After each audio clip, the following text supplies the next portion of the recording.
Well, here I am at the Rwanda airport. It's actually in Kigali. That's the name of the city. It's the capital of Rwanda. I've just arrived yesterday, actually this morning at around 1:30 in the morning. So I spent the night at the airport since it was really dark and I didn't want to go out and venture out. This morning, since it's 6 o'clock, almost 7, I'm going to head out on a motorcycle, try to find my host, and then explore Rwanda. I have 5 days that I can spend here, so I'm probably going to spend it all because my last country in Uganda, I only spent about 2.5 days, and it was such a rush trip that I didn't enjoy it that much. So 5 days in Rwanda should be good. 3 days has been really tight. That's the latest news here in Kigali, Rwanda.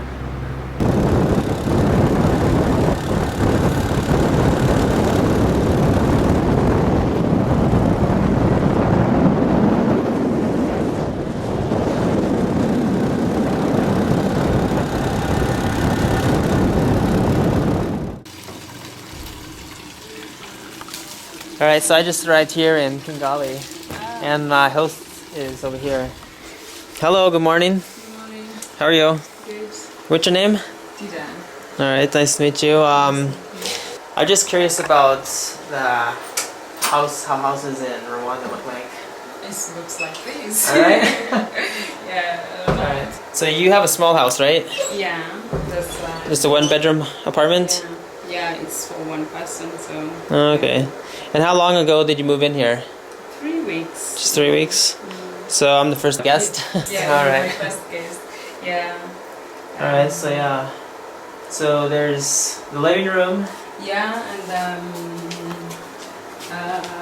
my, how do you call it, sleeping room? The one sleeping room. Yeah, and the bathroom. Bathroom. So sometimes there's hot water here, yeah? Yeah, it depends. Sometimes there is, sometimes there's not. And you, okay. Yeah. And then I have the kitchen. The kitchen. Yeah, and then I have storage for. And the storage room. Yeah. Alright, nice. So pizza's popular here in Rwanda? No, not really. No? It depends. Yeah. I had a guest over and she loves pizza, so we ordered one. Alright, what's the typical Rwandan food? Rice, beans, and potatoes. Okay. Plantains. Plantains. And yeah. Alright. Well, thanks a lot for the tour. You're welcome.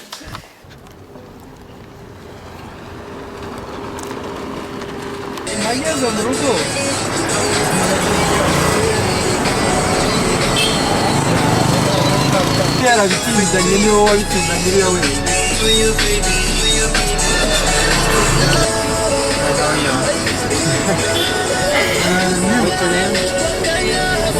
I'm Jason. Nice to meet you. Where are you coming back from? Where are you coming from? Oh, you went to school? Alright. You going home right now? Alright. Alright, how old are you? How much? 18? So you almost finished school? No? Oh, okay. How many more years of school do you have? How many more years of school? Huh? Oh, how many more years of school?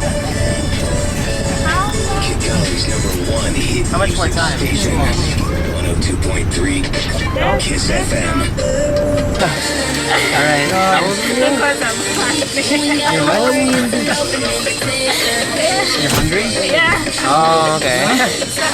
So you're actually 16. Alright. So what's the name of your school? You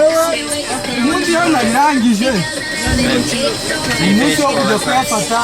You go to school on Saturday or just Monday through Friday? Alright, yeah. 2 days off. I'm now in Kigali, so I'm going to head to the post office to send out some postcards right now on my first day here.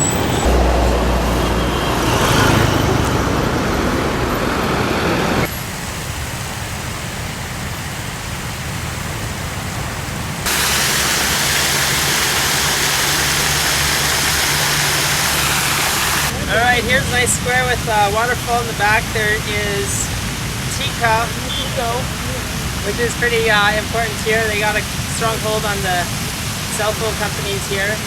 And this is just a big roundabout with a nice fountain in the middle.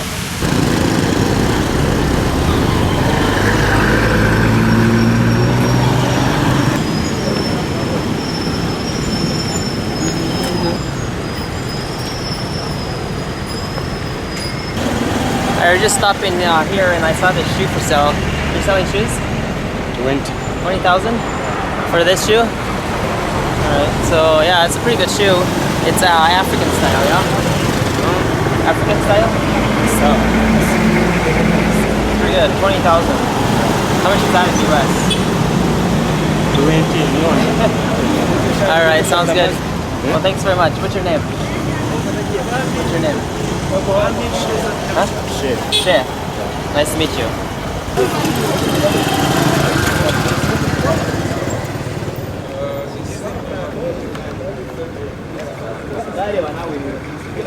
Hi.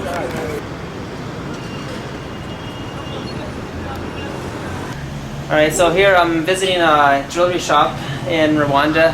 I just happened to be passing by and I need to ask a question. So yeah, thanks for the information about Son Famille Church. How long have you been working at this shop? 6 years. 6 years? Oh wow, that's a long time. So you're a professional now? Yeah, I'm trying to do well. Oh, okay. Which city were you born in? Yeah, I was born in Kampala. Kampala? Uganda. Oh wow, are you Ugandan or I'm Rwandan. Rwandan though? Uganda. Oh, okay. So your parents are from where? From here? From here? Yeah. Okay, but they just happen to be in Uganda. Yeah. Oh, okay. What year were you born? 72. Okay. So, why were they in Uganda? They had left Rwanda to go and work in Uganda. Oh, they went to work there, but they came back No, since? they died.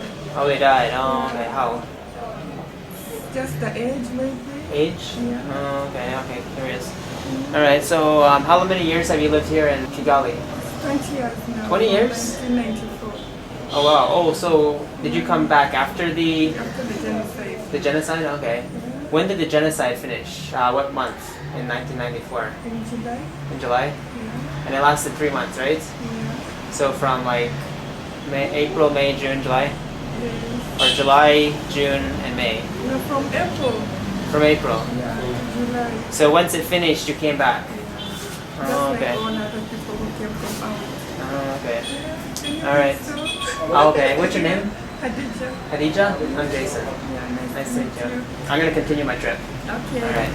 In terms of procedure, this is very easy. The way it usually functions is I'll ask all the tough questions and they will answer the questions, and then we'll also open it up to the public so that you can also give your insights. We really want to make sure that you make the debate lively and you also add in on the discussion that we're having.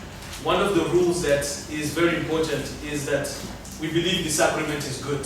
We believe that if you don't agree with what they're saying, in our culture we are very polite in the way we say it.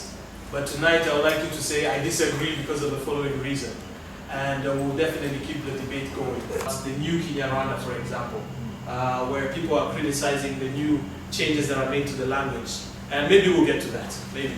But tonight we want to look at the storytelling, writing in Kinyarwanda. Is there enough literature in Kinyarwanda? Do we think it's even necessary to have literature in Kinyarwanda? And if it's important, here I think we have some of the people who are on the ground and who are making things happen. And we want to learn from them, what is it that is not happening, or what is it that is really lacking in your work. Please feel free to ask all the questions that you have. And the other good thing, or the other interesting thing that we talked about, is a lot of the people here are talking about Kinyarwanda literature. And they thought it would be funny to talk about Kinyarwanda literature speaking in English. Which I think is a very valid point. So part of what, when you have artists, you just have to be flexible. So part of this, the reactions that the artists are going to do is that they're also going to speak in Kinyarwanda. Maybe that's a start, in my opinion. All right. I'd like to begin the discussion just by introducing everyone. So I'd like to first ask the panelists to introduce themselves, tell us what they do, and then we'll go on from that. Yeah, I started writing. I didn't know I would become like a job or something I would do for a living. I started in 2000 when I was only 13, but I was writing to my mom. Then in 2007, I started really writing professionally theater play with Never Again Rwanda.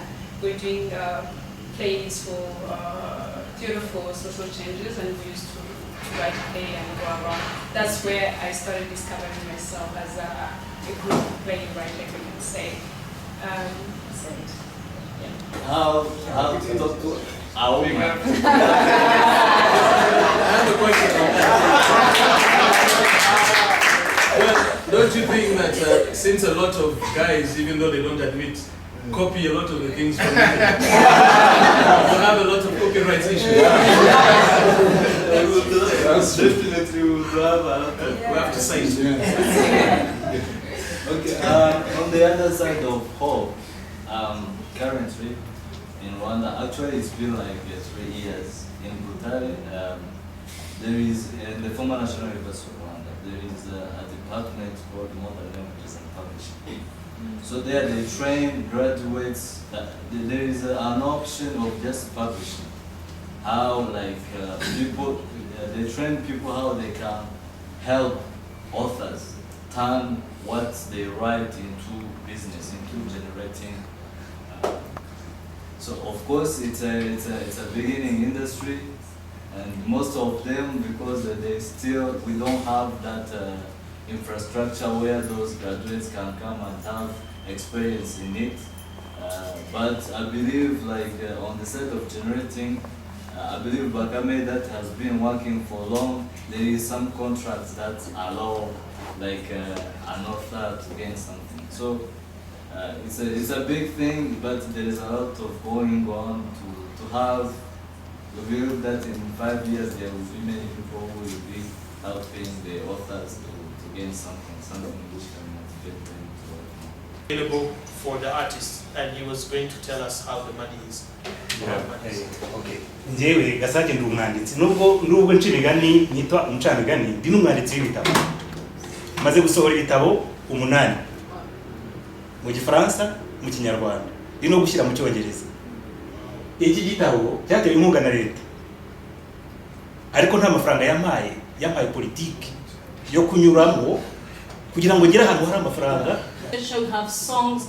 There are so many, as in, it's too broad, so we don't know where to start. If you're talking about reviving our culture, then I think you should give us more ways than just literature. My second thing is, when you talk about literature of Rwanda, most people, as he said, he tried to write his stories in a language in Kinyarwanda where all people can understand it. But then, for me, for example, he writes about I won't understand it, for real. I don't know, because I grew up in Kigali, and in Kigali there are no more cows, so we don't do that. I think, so when you're talking about targeting the youth of today, you must also think, if they read those books, will they understand them? We are saying we should write. Yes, we should write, but what about understanding what you're writing? If you're talking about, if you're talking about Gukundi Gihugu, there are these things that, it's kind of very new, and we have to adjust ourselves for that when we're in school, but then we don't know exactly what it means. We are learning it. It's like, like the traditional way of teaching. The teacher stands there and say, do this, this, and this, and this. In Rwandan culture, it's going to be, you say, for the sake of reviving our culture, it's becoming the same thing. They say, do this, vuga ino jambo, say this, but you don't know exactly what it means and where will it, I don't know. Yeah. I said I was confused, so. We are all lucky tonight because we have some people. Iragarutse. Ndashaka gushimira cyane Imana ko yaduhaye abantu bavuye mu itangazamakuru uyu munsi. Itangazamakuru ndashaka kurigarukaho kuko ni ikintu gikomeye cyane gifasha buri kintu cyose kugira ngo kigerweho. So abanditsi vraiment twishimire ko abantu bari hano kandi ntitubapfusha ubusa. Tubasabe rwose mu kazi kabo bagerageze bibuka uruhare bafite kuri rubanda, kuri societe, batugereze ibitekerezo byacu n'ibyifuzo byacu ko bigomba kugeraho kuko bose babafiteho access. Icyo nicyo kintu cya mbere nashaka kugira ngo mvuge. Ikindi cya kabiri ndagira ngo nsaba abanditsi ishingiye ku byo mushiki wacu Monique yari amaze kuvuga ngira ngo wagiye bikomoza